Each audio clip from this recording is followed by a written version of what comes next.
Hi everyone, welcome back to my YouTube channel Humanities Forum. As you all know, date sheet आ चुकी है. Board exam 2024 की date sheet is here and let's see and discuss कि इस बार कैसी है date sheet, अच्छी है, बुरी है, कितने दिन मिले हैं आपको प्रिपेयर करने के लिए एंड मोस्ट इम्पॉर्टेंट चीज़, हम प्रिपेयर कैसे करें. अब जब फाइनली हमारे पास सारी डेट्स आ चुकी है, हमें पता है कितनी छुट्टियां हैं हमारे पास, हम अपने टाइम को कैसे इफ़ेक्टिवली यूटिलाइज़ करें. So let's go forward and see कि हमें कैसे प्रिपेयर करना चाहिए and what actually is your date sheet. So guys, as you can see here, मैंने तीनों ही स्ट्रीम्स की डेट शीट यहाँ पे लिख दी है. जितने भी सब्जेक्ट्स होते हैं एक स्ट्रीम के अंदर, वो सारे मैंने लिख दिए हैं ताकि आप देख सको कि आपके पर्टिकुलर सब्जेक्ट्स के कब एग्ज़ाम है. एंड जो ऑफिशियल डेट शीट आई थी CBSE की, वो उसका लिंक मैंने डिस्क्रिप्शन में डाल दिया, you can refer to that too. सबसे पहले देखें तो जो सबसे पहला एग्ज़ाम हमेशा होता है एंड सबका कॉमन होता है English. It is on 22 February. I think so मेरा भी लास्ट ईयर 22 February को ही था. सो एग्जैक्ट सेम डेट पे हमारा फर्स्ट एग्ज़ाम होगा इंग्लिश का. एंड देन साइंस में देखें तो 27 February को है chemistry, 4th March is physics, 9th March is maths, 19th March is biology and 2nd April is IP या फिर CS जिन लोगों का होता है. ह्यूमैनिटीज़ की बात करें तो 29th Feb को है जोग्राफ़ी, 12th March को है फिज़िकल एजुकेशन एंड फिर 15th March को है साइकोलॉजी. अब जिन लोगों के पास साइकोलॉजी एंड फिज़िकल एजुकेशन दोनों हैं, उनको ऑब्वियसली सिर्फ 2 दिन मिले हैं साइकोलॉजी के लिए, 13th एंड 14th.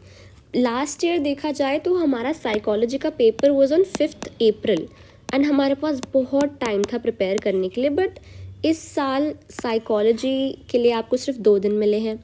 इकोनॉमिक्स में आपको दोबारा 2 दिन मिले हैं, 16 एंड 17. तो 2 days for psychology, 2 days for economics. Then political science 22 March, जिसमें आपको 3 दिन की छुट्टी मिली है, 19, 20, 21. 28 March को है हिस्ट्री, 1st April को है sociology.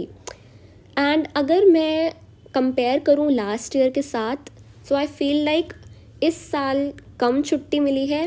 Last year I think so ज़्यादा छुट्टियाँ मिली थी हमें, गैप ज़्यादा था एग्ज़ाम्स के बीच में. आप लोगों का प्लस पॉइंट ये होगा कि आपके एग्ज़ाम जल्दी ख़त्म हो जाएंगे. कॉमर्स की बात करें तो 22 Feb English, 12th March physical education, 18th March economics, 23rd March is accounts, जिसमें 19, 20, 21, 22 4 दिन की छुट्टी मिल गई. 27th March is BST, 24, 25, 26 again 2-3 दिन की ही छुट्टी मिल रही है सबको, 2 to 3 days का ही गैप है. And 2nd April IPCS. So this was your date sheet. जो भी आपकी स्ट्रीम है उसके अकॉर्डिंगली आप देख सकते हैं कि आपका एग्ज़ाम किस दिन पड़ रहा है. सो हमने डेट शीट को अच्छे से एनालाइज कर लिया. अब हमें अपनी प्रायोरिटी सेट करनी है. सबसे पहले ये देखो कि कौन सा सब्जेक्ट का एग्ज़ाम पहले है, ठीक है. देन देखो कि कौन से 2 एग्ज़ाम के बीच में गैप बहुत कम है, तो प्रिपेयर करने का टाइम कम है. एंड ये देखो कि कौन सा सब्जेक्ट आपका लीस्ट प्रिपेयर्ड है. सो ये सारी चीज़ें आप एनालाइज करो एंड उन सब्जेक्ट्स को ज़्यादा प्रेफरेंस दो जो सबसे पहले हैं, जिनका एग्ज़ाम सबसे पहले है, तो आपको पहले वो प्रिपेयर करना है. गैप जिसमें कम है तो उसमें टाइम नहीं ज़्यादा मिलेगा, तो वो भी आपको करना है. एंड जिसकी प्रिपरेशन सबसे कम है वो तो करना ही करना है. एंड देन इन सब्जेक्ट्स को रिकॉग्नाइज़ करो, पता लगाओ कि आपका सबसे कम प्रिपेयर्ड कौन सा सब्जेक्ट है. एंड देन उस सब्जेक्ट्स के हर एक चैप्टर्स को उठाओ, उस चैप्टर के इम्पॉर्टेंट क्वेश्चंस करो.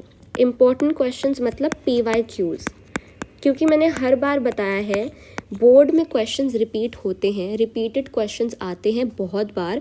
एंड ऐसे कुछ इंपॉर्टेंट टॉपिक्स होते हैं, पर्टिकुलर कुछ टॉपिक्स जो इन्हीं में से क्वेश्चंस आते हैं. And you need to recognise those topics and उन्हीं को बार बार रिवाइज करते रहो, तो आपकी प्रिपरेशन बहुत अच्छी हो जाएगी. Now is not the time for learning. अब टाइम है प्रैक्टिस करने का. जितना प्रैक्टिस आप कर सकते हो उतना प्रैक्टिस करो.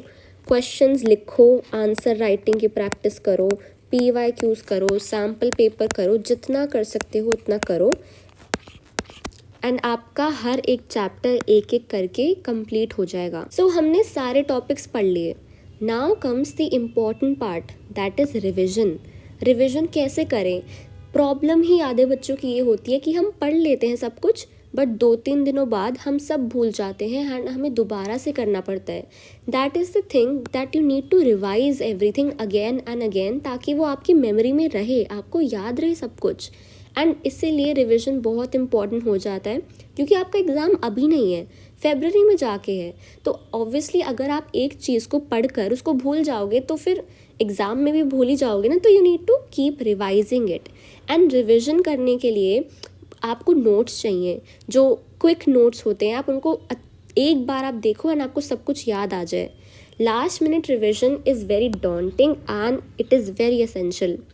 तो उसके लिए आपको क्या करना है? नोट्स होने चाहिए आपके पास, PYQs, माइंड मैप्स बहुत इंपॉर्टेंट है, फ्लो चार्ट्स, माइंड मैप्स, ऐसी चीज़ें जो आप एक बार बस एट अ ग्लांस, आप एक ग्लांस लो उसकी, एक बार देखो उसको और आपको सब कुछ याद आ जाए।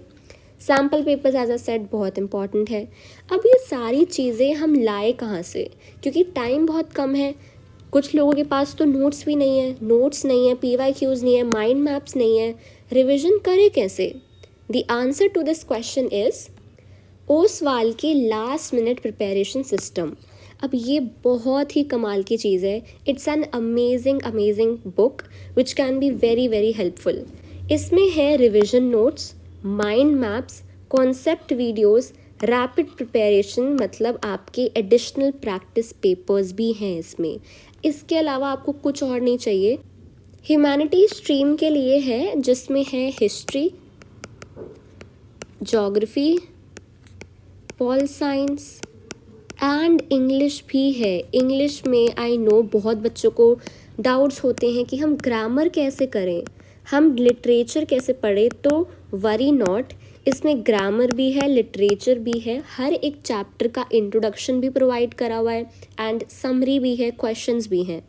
So this book contains picture-based question, map-based question, short answer question, data-based question, source question, जो आपको ऐसे questions आ जाते हैं MCQ में, long answer questions, rearrangement of sentences, assertion reasoning, statement-based questions। इतने सारे questions हैं कि आपको एकदम से पूरा चैप्टर क्लियर हो जाएगा, सारे कॉन्सेप्ट क्लियर हो जाएंगे and you don't need to go anywhere else. आपके पास ही एक बुक होगी एंड आपको पूरा सिलेबस आपको आता होगा, सारे कॉन्सेप्ट आपके क्लियर होंगे।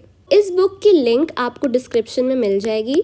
Do check it out and buy it from the link itself. It's an amazing book, सारी चीज़ें हैं इसमें and I personally 100% recommend it. I'll see you guys in the next video. Till then, keep learning.